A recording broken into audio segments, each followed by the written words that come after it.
አንድ ክፍለ ዘመን ለመሙላት ጥቂት ፈሪ በሆኑ ዓመታት መሃል የተፈጸሙ ጀብዶች አንዳንዶቹ ልብ ወለድ ውስጥ እንጂ በሰው ተፈጸሙ ለማለት የሚከብዱ ናቸው። የወገንን ልብ ያሞቁ በጠላት ቀጠና በተከበበ ክልል ላንቃቸውን ሽቅብ የከፈቱ አፈሙዞችን ተረማምዶ የጠላት ወረዳን ዶግ አመድ የማድረግ ትንግርት ለአየር ኃይሉ መደበኛ የግዳጅ ግብሩ ሆኖ ሰንብቷል። እዚህ ቤት ግዳጅን በተገቢ ሁኔታ መፈጸም ብርቅ አይደለም። እዚህ ቤት የጠላት ቅጥርን ሰብሮ ማለፍ አጃይብ አያስብልም። እልፍ ጀብዶች ሰማዩን ጋልቦ ሲፈጸሙ በኖሩበት ተቋም የላቀ ጀብድ መፈጸም ብቻ ልዩ ያደርጋል።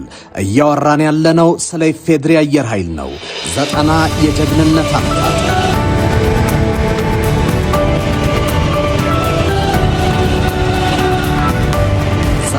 በደመና ላይ በልበ ሙሉነት የመረማመድ 90 ከጠላት እሳት ጎራሽ ጥያሬዎች ሰማዩን የመከላከል 90 የጠላት ኮንክሪት ምሽጎችን የመናድና ነፍጥ አንጋች ወራሪን በወረንጦ የመልቀም ያህል ከገደልና ከዳዋ ውስጥ የማጽዳት አኩሪ ታሪክ የኢፌድሪ አየር ኃይል 90 ዓመት ሞላው። 90 ዓመት የዘለቀ የተቋም ግንባታ ተምሳሌትነት የአየር ኃይሉ መገለጫዎች ናቸው።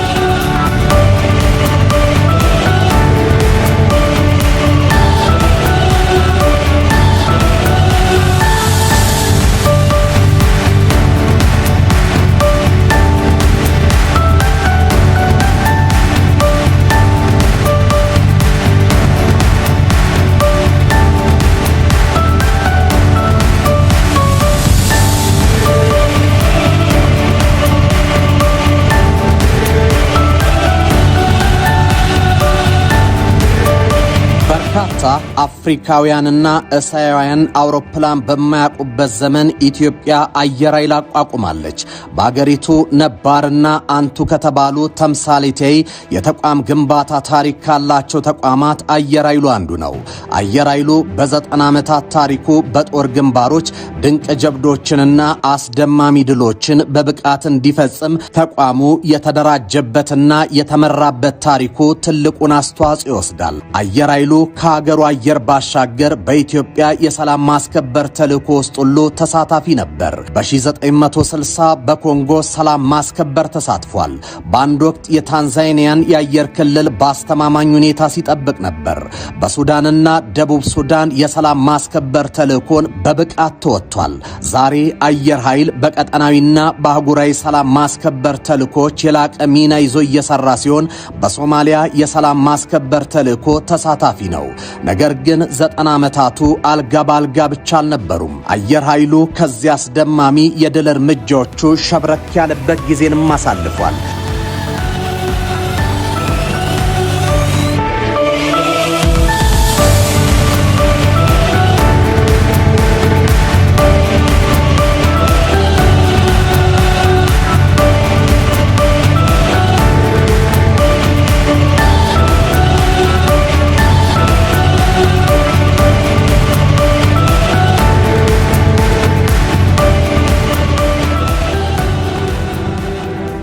ሆኖም አስደናቂው ግስጋሴው የውድቀት ጥፋት አጋጥሞት 1982 ላይ ፍሬን ይዟል። 1983 ዓመተ ምህረት ላይ የተካሄደው የፖለቲካ ስርዓት ለውጥ አየር ኃይሉን የውድቀት ጉዞውን አሃዱ እንዲል አስገድዶታል።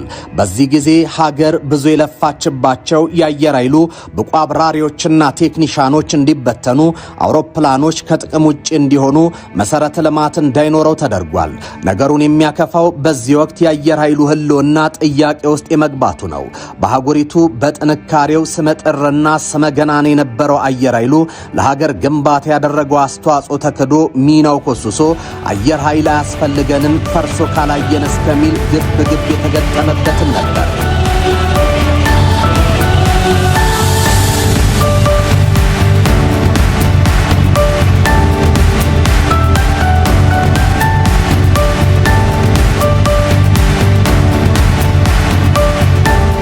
የኢትዮጵያ አየር ኃይል እስከ ደርግ መንግስት መጨረሻ ድረስ እጅግ ፕሮፌሽናል በደንብ የታጠቀ በአፍሪካ ክብር ያለው አየር ኃይል ነው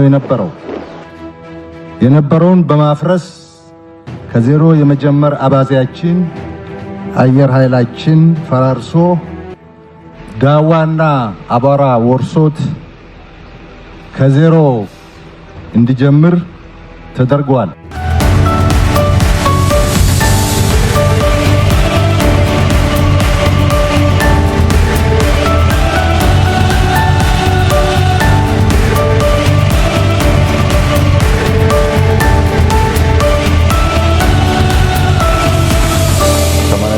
ዓመት የቆየ አየር ኃይል ነው ያለው። ይሄ አየር ኃይል በቀደመ ታሪኩ አፍሪካ ውስጥ ስመጥር የሚባል ተቋም ነው። ለምሳሌ ታንዛኒያ ነፃ ከወጣች በኋላ የታንዛኒያ ጎረቤት የሆነው ሞዛምቢክ በፖርቹጋል ስር ከኮሎኒ ነፃ አልወጣም ነበር። በዚያ ጊዜ የኢትዮጵያ አየር ኃይል ታንዛኒያ ድረስ በመሄድ ለወራት በራሱ አውሮፕላንና በራሱ ፓይለቶች ለወራት የታንዛኒያ የአየር ክልል ከጎረቤት የፖርቹጋል ፎርስ ይከላከል ነበር። ከራሱ አልፎ የሌሎች አፍሪካ ወንድሞቹን የአየር ክልል ለመጠበቅ የሚያስችል ብቃት ነበረው።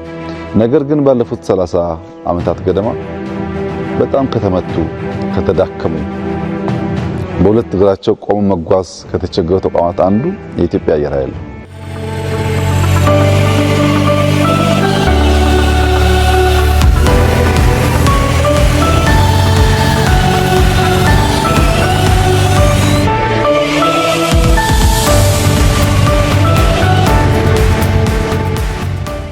በተለይ በአቪዬሽን ከማንም ቀደምት ነው የታጠቅነው። አንዳንዱ ኤዥያ ሀገር አውሮፕላን ምን እንደሚመስል በማያውቁበት አፍሪካ ይቅርና የነበርንበት ነው። ቁጭት ነው የመጀመሪያ ስንጀምር ምንድነው መሆን የሚገባን ቦታ አይደለንም ብለን ነው በጣም ተግባብተን የተነሳ ነው።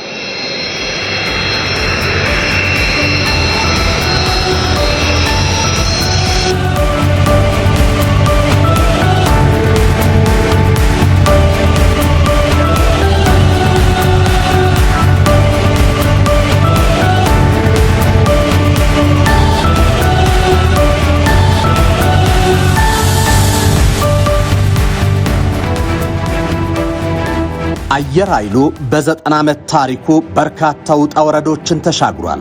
እንደ ተቋም አያስፈልግም ይፍረስ ይክሰም የተባለበት ጊዜ አልፎ ዛሬ በታሪኩ የከፍተው ማማ ላይ ይገኛል።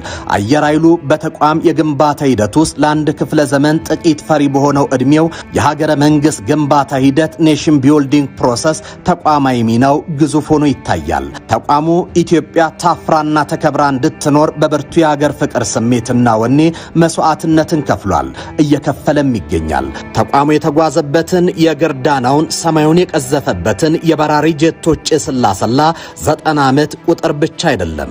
90 ዓመታት የአየር ኃይሉን ገድል አይኑን ከፍቶ ላየ ከቁጥር አድማስ የዘለለ መስዋዕትነት፣ ጀብድና ድል በደም የተጻፈባቸው አኩሪ ታሪክ ገጾች ሆኖ ያገኛቸዋል። 90 የኢትዮጵያን አየር ክልል የመጠበቅ ገድል የተከተበበት፣ 90 ሀገር አፍራሽ የጠላት ሐሳብ አየር ላይ የቀረበት፣ 90 በጠላት ወረዳ በተከበበ ከተማ የአፈሙዝ ቅጥርን ሰብሮ ጉሮ ሸባ የተጨፈረበት፣ 90 ባንዲራዋን ከፍ አድርጎ ኢትዮጵያ የጸናችባቸው ዓመታት ናቸው።